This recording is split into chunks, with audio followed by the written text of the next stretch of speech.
Ils ont cru pouvoir l'humilier, mais ils ignoraient qu'ils venaient de déclencher une tempête qui les engloutirait tous. Dans une salle d'audience suffocante de Détroit, Michigan, l'air vibrait d'une tension électrique. Les flashs des caméras crépitaient, capturant chaque instant de ce spectacle indigne. Maya Johnson, une femme noire à la présence magnétique, était traînée, menottée, sous les rires cruels des officiers menés par Jack Riley. Leurs regards méprisants, gorgés de préjugés racistes, semblèrent dire « une de plus à briser ». Riley, un sourire venimeux aux lèvres, murmura à ses collègues « elle ne sortira pas d'ici entière ». La foule, manipulée par des rumeurs, murmurait des insultes, amplifiant l'injustice. Mais ce qu'ils ignoraient, c'était que Maya n'était pas une victime ordinaire. Derrière ses yeux brûlants de colère contenue, une force inarrêtable grondait, prête à renverser leur certitude arrogante. Chaque ricanement, chaque geste brutal attisait une rage froide en elle, une promesse de justice implacable. Cette salle d'audience n'était pas un simple tribunal. C'était l'épicentre d'une bataille contre un système pourri, où la corruption et le racisme s'entremêlaient pour écraser les innocents. Maya, immobile, absorbait leur mépris, transformant leur haine en carburant pour une vengeance légale qui ferait trembler les murs. Ce n'était que le début d'un raz-de-marée qui exposerait leurs crimes et rendrait à la vérité sa puissance éclatante. Avant de plonger dans cette histoire explosive, si vous êtes prêt à vibrer avec nous, tapez 1 en commentaire et abonnez-vous à la chaîne.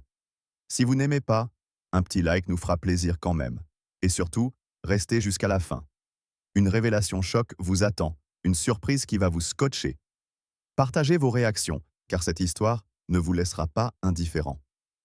Dans la salle d'audience de Détroit, l'écho des rires arrogants des officiers s'éteignit lorsque Maya Johnson, menottée, fut poussée hors du tribunal, ses yeux lançant des éclairs de défi. La foule, encore sous l'emprise des murmures racistes, se dispersa, mais l'humiliation publique de Maya ne faisait que commencer. Alors que les portes du tribunal se refermaient, un silence oppressant s'installa dans la voiture de patrouille où elle fut jetée sans ménagement. Cette transition brutale du chaos de la salle au confinement de la voiture marquait le début d'une épreuve encore plus insidieuse, où la corruption et le racisme allèrent dévoiler leurs griffes les plus acérées. L'intérieur de la voiture puait la sueur et le métal froid. Jack Riley, l'officier au regard vicieux, serrait le volant, ses jointures blanchies par une tension qu'il refusait d'admettre. À ses côtés, son partenaire, un homme trapu nommé Carl Evans, ricanait en manipulant un sachet plastique rempli de poudre blanche qu'il agitait comme un trophée. « Regarde ça », lança-t-il à Riley, un sourire narquois déformant son visage. « Une professeure noire qui pense qu'elle vaut mieux que nous? On va lui apprendre sa place. » Ces mots, chargés de venin raciste, transperçaient l'air comme des lames, visant à briser l'esprit de Maya.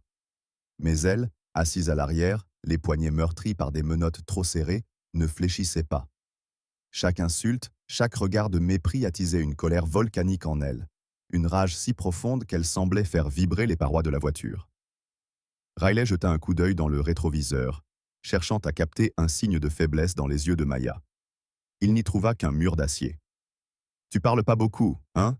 grogna-t-il, son ton dégoulinant de condescendance. « C'est mieux comme ça.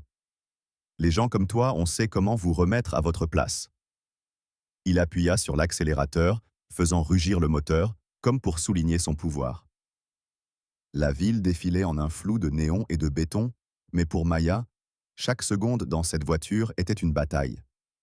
Elle sentait le poids de leurs préjugés, la violence implicite dans leurs gestes, et pourtant, elle canalisait sa fureur en une détermination froide. Elle savait que ce sachet de drogue, brandi comme une preuve de sa culpabilité, n'était qu'un mensonge grossier, un piège tendu par des hommes qui prospérèrent sur l'injustice. Soudain, un nouveau détail rendit la scène encore plus suffocante. Carl sortit son téléphone et commença à filmer Maya, zoomant sur son visage avec une jubilation malsaine. « Souris pour la caméra » railla-t-il. « Ça va faire un carton sur les réseaux. Une autre criminelle noire arrêtée. Les gens adorent ce genre d'histoire. » Cette tentative de l'humilier publiquement, de transformer son calvaire en un spectacle raciste, fit bouillir le sang de Maya. Elle serra les dents, ses ongles s'enfonçant dans ses paumes. « Vous pensez que ça va vous sauver ?» murmura-t-elle, sa voix basse mais tranchante comme une lame. Carl éclata de rire, mais Riley, troublé, lui lança un regard nerveux. « Ferme-la » aboya-t-il à Maya, mais sa voix tremblait légèrement, trahissant une fissure dans son assurance. Ce moment de tension fut interrompu par un appel radio crachotant. Une voix ordonna à Riley de se rendre directement au commissariat, sans détour. On a un problème avec son dossier, ajouta la voix, teintée d'urgence. Riley fronça les sourcils, son arrogance vacillant pour la première fois. Quel dossier marmonna-t-il, mais il n'obtint pas de réponse. Maya, toujours silencieuse, tourna la tête vers la fenêtre, un sourire imperceptible au coin des lèvres. Elle savait que le vent tournait. Ces hommes, si sûrs de leur pouvoir, ignoraient qu'ils venaient de poser le pied sur une mine. Leur tentative de la réduire à un stéréotype raciste, une femme noire criminelle, une menace à neutraliser, allait se retourner contre eux avec une force qu'ils ne pouvaient imaginer. La voiture s'arrêta brutalement devant le commissariat, un bâtiment gris et austère qui semblait suinter la corruption. Riley ouvrit la portière arrière et saisit le bras de Maya avec une brutalité inutile, la traînant sur le trottoir. « Bouge !» grogna-t-il, mais ses yeux évitèrent les siens. La foule dehors, alertée par les réseaux sociaux, s'était rassemblée, certains brandissant leur téléphone, filmant la scène. Des cris fusaient. « Criminels ! Rentrez chez vous !» Ces mots, gorgés de haine raciale, étaient lits comme des coups de fouet, mais Maya marchait la tête haute, son port altier défiant leurs insultes. Chaque pas renforçait sa résolution, transformant sa colère en une arme affûtée. À l'intérieur du commissariat, l'atmosphère était lourde. Les officiers, complices de Riley, échangèrent des regards satisfaits, convaincus que Maya n'était qu'une autre victime de leur système bien rodé. Ils l'installèrent pour la photo d'identité, riant alors qu'elle fixait l'objectif avec une intensité qui les déstabilisait. « Non ?» demanda un officier derrière le bureau, un sourire moqueur aux lèvres. Maya pencha la tête, sa voix calme mais cinglante. « Vous n'avez pas vérifié ma carte? Ou vous avez trop peur de ce que vous allez trouver ?» L'officier tressaillit, ses doigts hésitant sur le clavier. À cet instant, un silence inquiétant envahit la pièce, comme si le bâtiment lui-même retenait son souffle. Ce qui rendait cette scène encore plus électrisante, c'était l'ajout d'un élément inattendu. Un jeune officier, nouveau dans l'équipe, observait la scène depuis un coin de la salle. Ses yeux trahissaient un malaise croissant, une lueur de doute face à l'injustice évidente. Il murmura à un collègue « Quelque chose cloche, elle n'a pas l'air d'une criminelle ». Ce commentaire, bien que discret, planta une graine de discorde parmi les officiers, amplifiant la tension. Maya, percevant ce changement subtil, savait que son heure approchait. Sa colère, loin de l'affaiblir, devenait une force titanesque, prête à faire tomber les murs de ce commissariat corrompu. Alors que la voiture de patrouille s'éloignait du commissariat de Détroit, laissant derrière elle une foule agitée et des murmures de haine, l'atmosphère à l'intérieur du véhicule s'épaississait, saturée par la tension et la malveillance. Maya Johnson, toujours menottée, venait de planter une graine de doute dans l'esprit de Jack Riley avec son murmure glacial. « Vous allez regretter ça. » Ces mots résonnaient encore lorsque la voiture s'arrêta brutalement devant une ruelle sombre, loin des regards indiscrets. Ce n'était pas le chemin vers une cellule ordinaire, mais une tentative calculée pour intensifier son calvaire. La transition du confinement oppressant de la voiture à cet environnement sinistre marquait une escalade dans la cruauté des officiers, où leur racisme et leur corruption se déchaînèrent sans retenue. Dans la ruelle, l'obscurité semblait avaler la lumière des réverbères vacillants. Jack Riley et Carl Evans sortirent de la voiture, leurs silhouettes menaçantes se découpant contre le mur de briques graffitées. Riley ouvrit la portière arrière avec une violence inutile, attrapant Maya par le bras pour la traîner dehors. « Fin du voyage !» grogna-t-il, son souffle chaud empestant le tabac. Carl, toujours armé de son téléphone, filmait la scène ricanant. « Ça va faire des vues, ça !» Une noire qui se croit intouchable, remise à sa place. Ces mots, trempés de mépris raciste, étaient comme des coups portés à l'âme de Maya. Chaque insulte, chaque regard déshumanisant attisait une fureur incandescente en elle, une colère si puissante qu'elle semblait faire trembler l'air autour d'eux. Mais Maya, droite et inébranlable, fixait Riley avec une intensité qui le fit reculer d'un pas, malgré lui. « Vous pensez que cette mise en scène va vous sauver ?» lança-t-elle, sa voix basse mais vibrante d'une rage contenue. Riley, déstabilisé, éclata d'un rire forcé. « Mise en scène? T'es juste une statistique de plus, chérie. Les gens comme toi, on les brise tous les jours. » Il sortit le sachet de drogue falsifié, le secouant devant elle comme une provocation. « Ça, c'est ta condamnation. Et personne ne croira une femme comme toi contre nous. » Le mot « comme toi » était chargé d'un racisme si flagrant qu'il semblait couper l'air. Maya serra les poings, les menottes mordant sa chair, mais elle ne baissa pas les yeux. Sa colère, loin de l'affaiblir, se transformait en une armure, chaque insulte devenant un carburant pour sa détermination à les détruire. Un élément nouveau rendit la scène encore plus électrisante. Un troisième officier, un homme jeune et nerveux nommé Tommy Hayes, apparut dans la ruelle, visiblement mal à l'aise. Il avait été appelé en renfort par Riley, mais son regard fuyait celui de Maya. « On devrait la ramener au commissariat », murmura-t-il, sa voix tremblante. « Ça va trop loin. » Riley se tourna vers lui, furieux. « Tu veux jouer les héros, gamin? Ferme-la et tiens-toi tranquille. » Cette dissension inattendue dans leur rang ajouta une couche de tension, comme une fissure dans leur façade d'invincibilité. Maya saisit cette opportunité, sa voix tranchante perçant le silence. « Même ton équipe sait que t'es fini, Riley. Tu creuses ta propre tombe. » Ces mots firent vaciller Carl, qui cessa de filmer un instant, son sourire s'effaçant. Soudain, un bruit inattendu brisa la tension, le crissement de pneus au bout de la ruelle. Une voiture banalisée s'arrêta, ses phares aveuglant les officiers. Un homme en civil en sortit, badge à la main, criant « FBI, lâchez-la maintenant !» Riley pâlit, son arrogance s'effondrant comme un château de cartes. Carl lâcha son téléphone, qui s'écrasa au sol, l'écran brisé diffusant toujours la vidéo de leur honte. Maya, toujours menottée, se redressa, son regard brûlant fixé sur Riley. « Je t'avais prévenu », murmura-t-elle, chaque mot chargé d'une satisfaction froide. L'agent du FBI s'approcha, ordonnant à Hayes de déverrouiller les menottes, mais Riley, dans un dernier sursaut de défi, tenta de s'interposer. « Vous savez pas à qui vous parlez » hurla-t-il, mais l'agent l'ignora, libérant Maya. La ruelle, autrefois un théâtre de leur pouvoir, devint le décor de leur déchéance. Les menottes tombèrent au sol avec un cliquetis métallique, et Maya massa ses poignets, son regard ne quittant pas Riley. La foule, alertée par les réseaux sociaux, commençait à s'amasser à l'entrée de la ruelle, filmant la scène. Des cris de colère montaient. « Laissez-la tranquille ! C'est une honte !» Ces voix, portées par une indignation collective, amplifièrent la pression sur les officiers. Maya, immobile, absorbait cette énergie, sa rage se mêlant à une résolution inébranlable. Elle savait que cette confrontation n'était qu'un prélude. Ces hommes, qui prospérèrent sur le racisme et la corruption, venaient là de commettre l'erreur fatale de sous-estimer une femme qu'ils pensaient pouvoir briser. Alors que l'agent du FBI la guidait hors de la ruelle, Maya se retourna une dernière fois vers Riley, désormais entourée par ses collègues paniqués. « Ce n'est pas fini », dit-elle, sa voix résonnant comme un verdict. La foule rugit, les téléphones capturant chaque instant de cette humiliation publique. Le jeune Tommy Hayes, figé, murmura à Carl « On est foutu !» Mais Carl, blême, ne répondit pas. La ruelle, témoin de leur arrogance, devenait le tombeau de leur carrière. Maya, libre, marcha vers la voiture de l'FBI, son port altier défiant le chaos derrière elle. Sa colère, loin de s'éteindre, brûlait plus fort, prête à consumer tout un système corrompu. La ruelle sombre de Détroit, où l'arrogance de Jack Riley et Carl Evans s'était effondrée sous l'intervention brutale de l'agent du FBI, s'éloignait dans le rétroviseur alors que la voiture banalisée emmenait Maya Johnson vers le commissariat.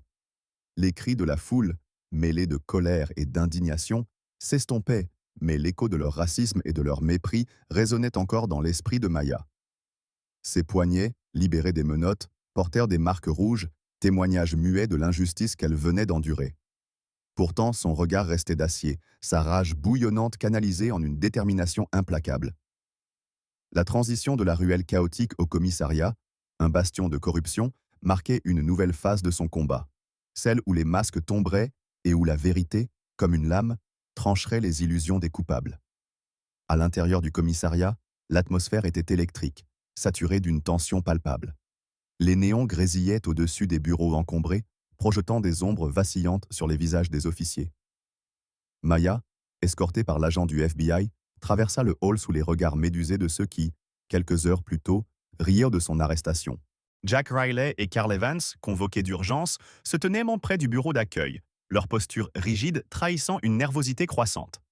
Riley, toujours défiant, murmura à Carl « C'est un coup monté, elle ne peut pas être si importante. » Mais ces mots sonnaient creux, comme une tentative désespérée de se raccrocher à une réalité qui s'effritait. Maya, en les dépassant, leur lança un regard si perçant qu'il sembla les clouer sur place. Sa colère, une tempête contenue, pulsait dans chaque pas qu'elle faisait, transformant le commissariat en une arène où justice et corruption allaient s'affronter. Un officier subalterne, chargé de vérifier son identité, tapa son nom sur un clavier avec des doigts tremblants. L'écran s'illumina, affichant une série de données classifiées qui firent à blêmir son visage. « Nom de Dieu !» murmura-t-il, ses yeux écarquillés fixant l'écran. Les mots « directeur du FBI » clignotaient en rouge, accompagnés d'un avertissement « Accès restreint, niveau 1 ». La salle entière sembla retenir son souffle. Riley, s'approchant pour voir, sentit ses jambes faiblir. « C'est une erreur !» hurla-t-il, sa voix brisée par la panique. « Une noire comme elle, directrice? Impossible !»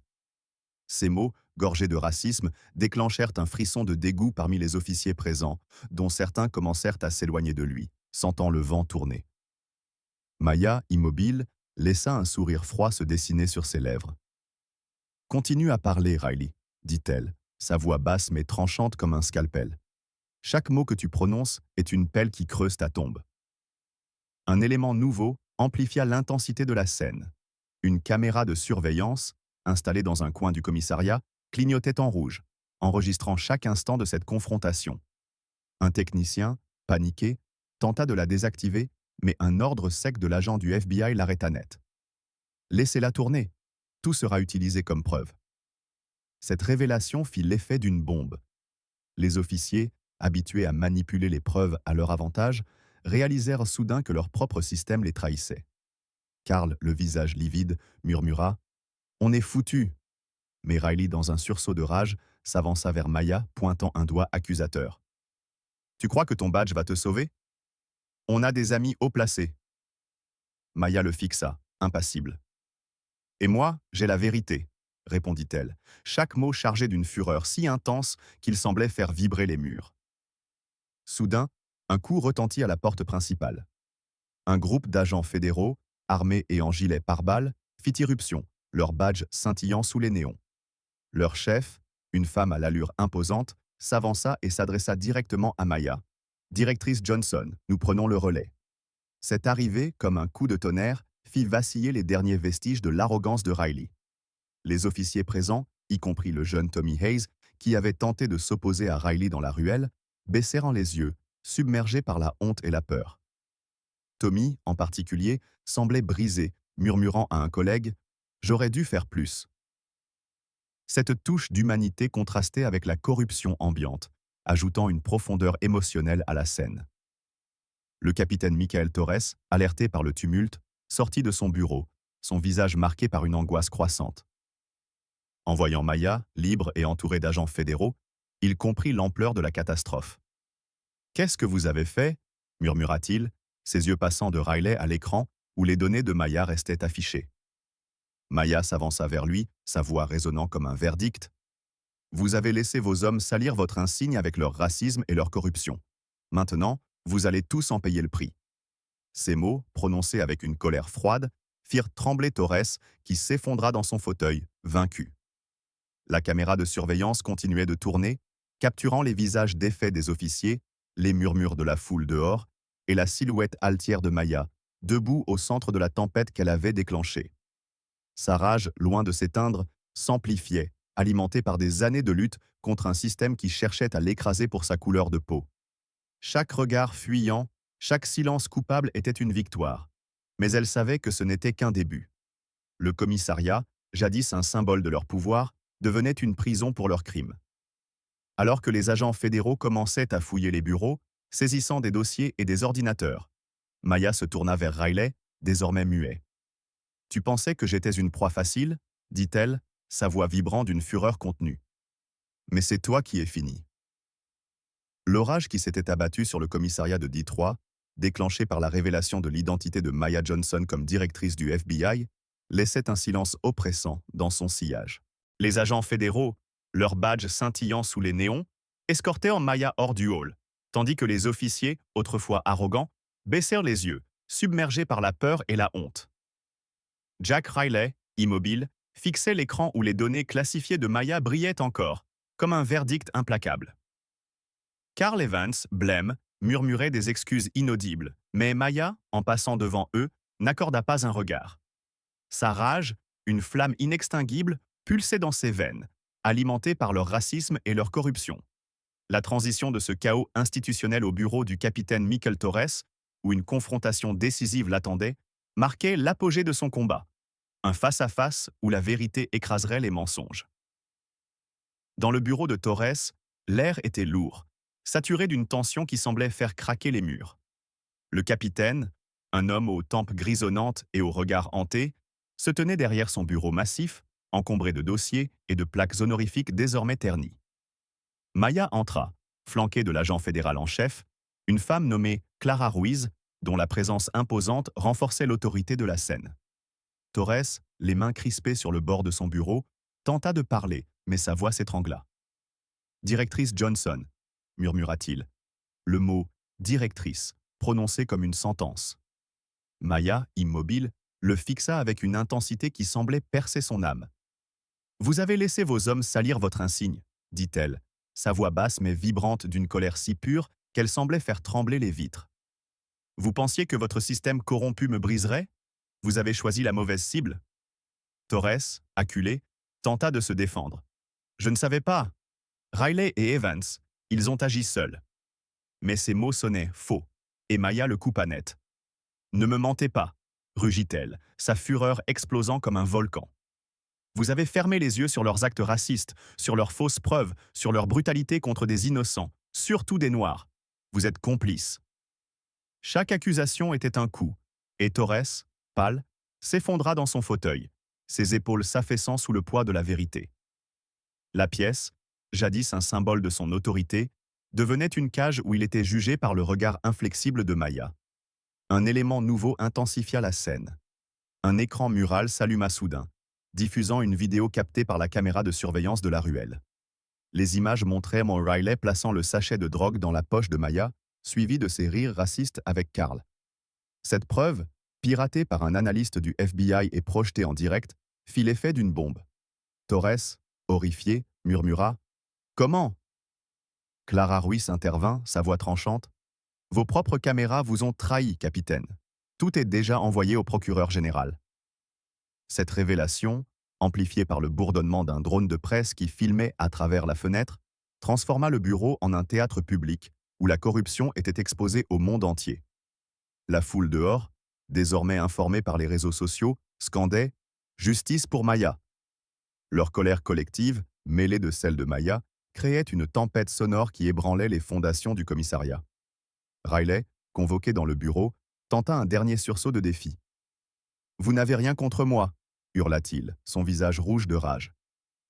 Mais Maya s'avança, sa présence si imposante qu'il recula instinctivement. « Rien ?» répéta-t-elle, sa voix un mélange de mépris et de fureur. « J'ai votre vidéo, vos mots, votre racisme gravé dans chaque image. Vous avez cru que ma couleur de peau faisait de moi une proie facile? Vous avez sous-estimé la mauvaise femme. » Riley, acculé, chercha du soutien auprès de Torres, mais le capitaine, brisé, détourna les yeux. Le jeune officier Tommy Hayes, également présent, baissa la tête murmurant « J'ai essayé de les arrêter. » Sa culpabilité, contrastant avec l'arrogance de Riley, ajoutait une couche d'humanité à cette confrontation brutale. Soudain, un coup retentit à la porte. Un assistant du FBI entra, tenant un dossier marqué « Confidentiel ». Il le tendit à Clara, qui l'ouvrit, révélant des preuves d'un réseau de corruption plus vaste, impliquant non seulement Riley et Evans, mais aussi des juges locaux et des politiciens. « Votre commissariat n'est que la pointe de l'iceberg », dit Clara à Torres, son ton glacial. Maya, absorbant cette information, sentit sa colère redoubler. Ce n'était pas seulement son combat, mais celui de milliers de victimes d'un système pourri, ciblé pour leur race. « Vous pensiez que j'étais seule ?» lança-t-elle à Torres, sa voix résonnant comme un verdict. « J'ai tout le FBI derrière moi, et nous allons démanteler votre empire de mensonges. » Alors que les agents fédéraux commençaient à saisir les ordinateurs et à menotter Riley, qui se débattait en hurlant, Maya se tourna vers la fenêtre. À travers la vitre, elle voyait la foule, les pancartes brandies, les caméras de presse. Sa rage, loin de s'éteindre, se transformait en une mission. Chaque insulte raciste, chaque tentative de l'humilier avait forgé une détermination indestructible. Torres, désormais un spectre de l'homme qu'il était, murmura. Je ne voulais pas. Mais Maya l'interrompit, implacable. Vos excuses ne ramèneront pas la justice pour ceux que vous avez laissés détruire. Elle quitta le bureau, laissant derrière elle un capitaine brisé et un commissariat en ruine, sa colère devenue une arme pour un combat bien plus grand. Lorsque Maya Johnson quitta le bureau du capitaine Michael Torres, le commissariat de Détroit semblait s'effondrer sous le poids de ses propres mensonges. Les agents fédéraux, implacables, saisissaient des preuves tandis que Jack Riley, menotté, vociférait des insultes, et que Carl Evans, anéanti, s'effondrait en silence. Le jeune Tommy Hayes, rongé par la culpabilité, murmurait des regrets, mais Maya, en traversant le couloir, n'accorda à aucun d'eux un regard. Sa rage, un brasier alimenté par le racisme et la corruption qu'elle venait d'affronter, brûlait avec une intensité qui semblait faire trembler les murs. Dehors, la foule rugissait, ses cris amplifiés par les images virales de la vidéo de la ruelle. La transition de ce bureau, où Maya avait réduit Torres à néant, à l'entrée principale du commissariat, où les officiers allaient affronter leur chute publique, marquait un moment de justice brutale, où l'arrogance des coupables serait exposée au monde entier. Sous le ciel crépusculaire de Détroit, l'entrée du commissariat était un théâtre de chaos. Les flashs des caméras de presse éclataient comme des éclairs, illuminant les visages tendus des journalistes et des manifestants massés derrière des barrières.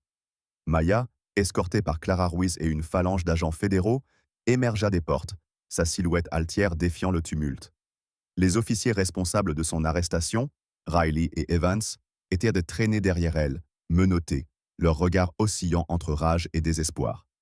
Riley, le visage rouge de fureur, cria « Vous ne pouvez pas nous faire ça, on est la loi ici !»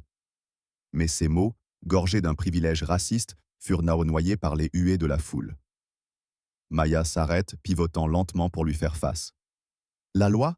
répéta-t-elle, sa voix un mélange de mépris et de colère incandescente. « Vous avez sali la loi avec vos mensonges et votre haine. Aujourd'hui, c'est vous qui êtes jugés. » Sa fureur, si puissante qu'elle semblait faire vibrer l'asphalte, réduisit Riley au silence, son arrogance s'effritant sous le poids de son regard. Un élément nouveau électrisa la scène. Un écran géant, installé par les manifestants sur un camion garé à proximité, diffusa soudain un montage accablant. Des images de la ruelle, où Riley plaçait la drogue dans la poche de Maya, étaient entrecoupées de témoignages de victimes de brutalité policière, toutes issues de la communauté noire. Une voix tremblante, celle d'une adolescente, résonna. « Ils m'ont arrêté pour rien, juste parce que j'étais là. » Ce montage, orchestré par un collectif local de militants, exposait des décennies de corruption et de racisme institutionnel. Les journalistes, captant chaque seconde, diffusèrent la scène en direct sur les réseaux sociaux, où les hashtags « Justice pour Maya » et « A fin de la corruption » explosaient. La foule, enragée, scandait « Plus jamais !» Cette révélation transforma l'entrée du commissariat en une arène où la colère collective, mêlée à celle de Maya, devenait une force irrépressible. Riley, acculé, tenta une dernière provocation. « Tu crois que t'as gagné, hein ?» cracha-t-il, ses yeux brillants de haine. « Les gens comme toi finissent toujours par perdre. » Ces mots, trempés de racisme, déclenchèrent un grondement dans la foule. Même Carl, jusque-là muet, tressaillit, incapable de soutenir son partenaire. Maya s'avança, sa présence si écrasante qu'elle semblait absorber la lumière des flashs. « Les gens comme moi ?» répondit-elle, chaque syllabe comme un coup de poignard. « Tu veux dire ceux que tu as ciblés, humiliés, détruits à cause de leur peau ? Regarde autour de toi, Riley.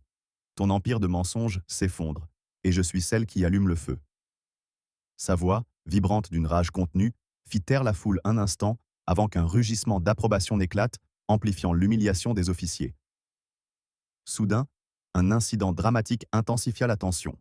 Un groupe de loyalistes du commissariat, des officiers subalternes, tenta de s'interposer, brandissant des matraques pour disperser la foule.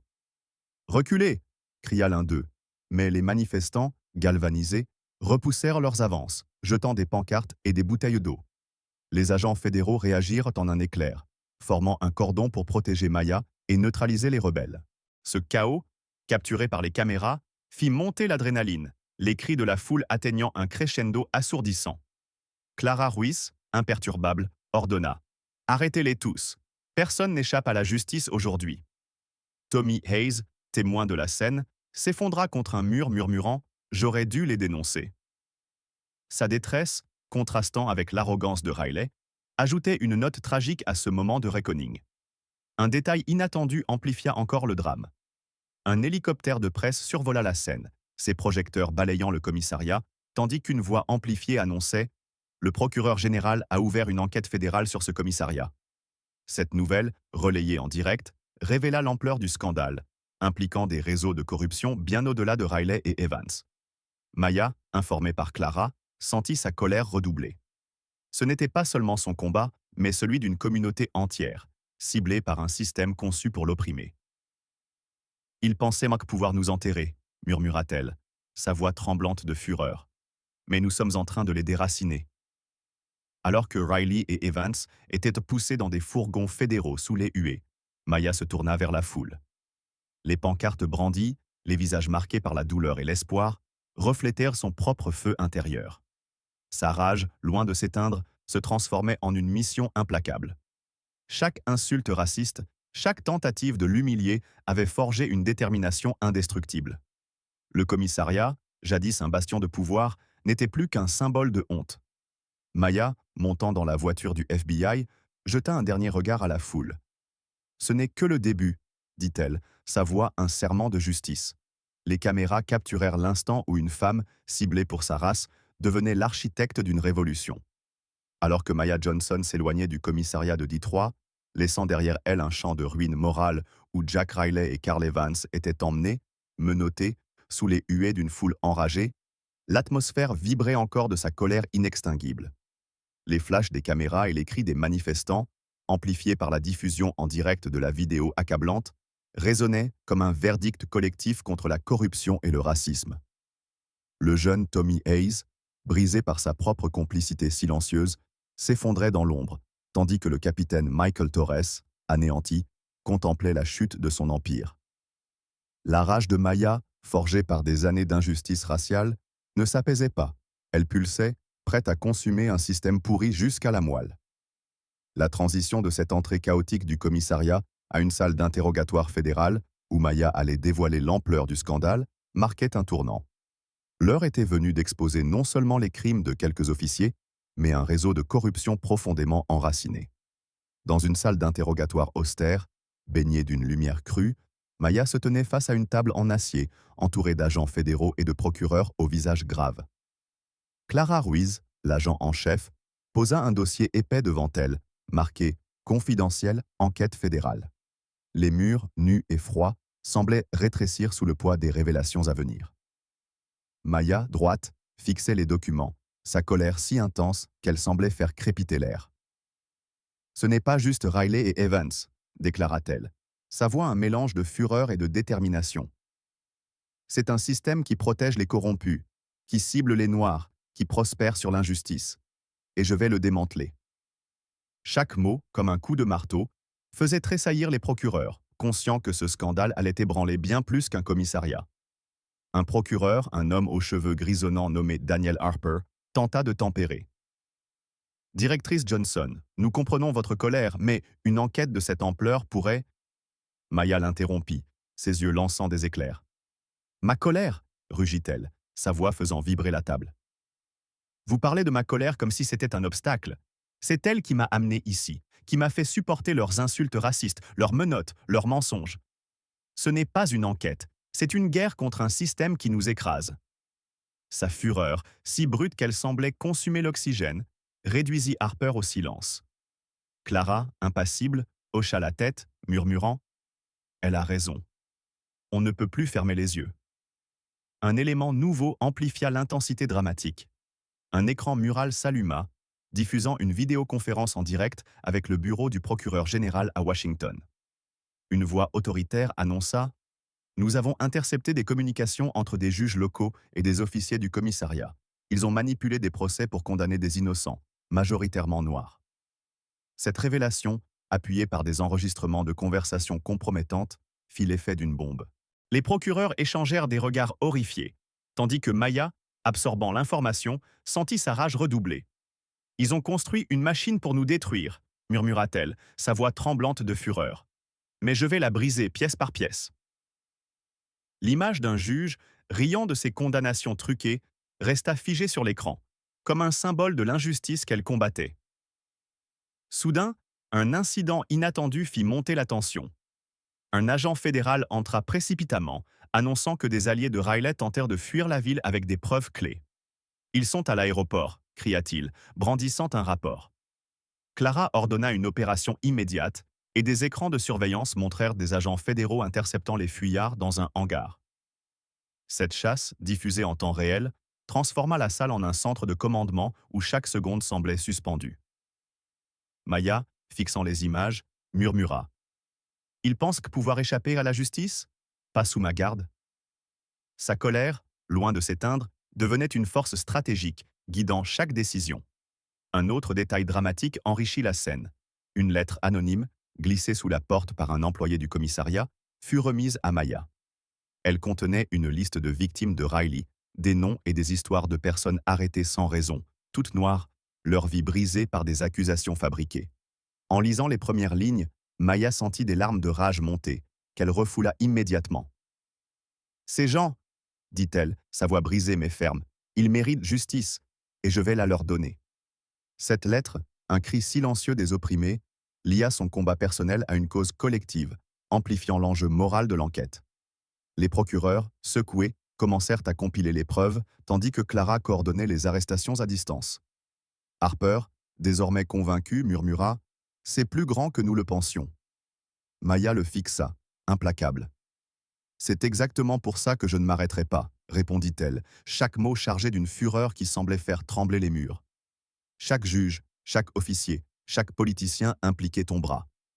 Sa voix, un serment de justice, galvanisa la salle, transformant l'enquête en une croisade contre un système oppressif. Alors que les écrans montrèrent les fuyards menottés à l'aéroport, Maya se leva, ajustant son blazer. La lettre anonyme, serrée dans sa main, était un rappel des vies qu'elle devait défendre. Sa rage, forgée par les insultes racistes, les menottes et les années de lutte, devenait une arme indestructible. La salle, jadis un lieu de bureaucratie, était maintenant un champ de bataille où la vérité prenait le dessus. En quittant la pièce, Maya murmura à Clara « Préparez tout, ce n'est que le début. » Dehors, les cris de la foule, relayés par les médias, portèrent son combat au-delà de Détroit vers une nation en attente de justice. Alors que Maya Johnson quittait la salle d'interrogatoire fédérale, laissant derrière elle un Détroit secoué par l'ampleur du scandale qu'elle avait dévoilé, sa rage continuait de brûler, attisée par la lettre anonyme serrée dans sa main, écho des vies brisées par la corruption. Les cris de la foule, relayés par les médias, portaient son combat au-delà de la ville, transformant son indignation en un appel national. La transition de cette salle austère à une estrade face à une presse en ébullition marquait l'apogée de sa croisade. L'heure était venue de confronter le monde avec la vérité. Sous les projecteurs d'une salle de conférence à Washington, Maya se tenait face à une mer de micros, son regard perçant défiant les flashs. « Ce soir, déclara-t-elle, sa voix vibrante de fureur, je révèle un système qui prospère sur le racisme et la corruption. » Un silence tendu s'abattit, brisé par un élément nouveau. Un écran diffusa des images inédites d'arrestations abusives, captées par des caméras corporelles piratées. La foule, composée de militants et de victimes, rugit, brandissant des pancartes. « Ils m'ont arrêté pour ma peau, » tonna Maya, « mais je suis ici pour dire « c'est fini ». Sa colère, un feu dévorant, galvanisa l'auditoire. Une manifestante, tenant la photo d'un proche disparu, cria « Continuez, Maya ». Ce lien humain, amplifiant son combat, transforma l'événement en un cri de justice collective. « Levez-vous » lança-t-elle, sa voix un défi. « Ensemble, nous détruirons ce système. » Les applaudissements explosèrent, scellant sa promesse de changement.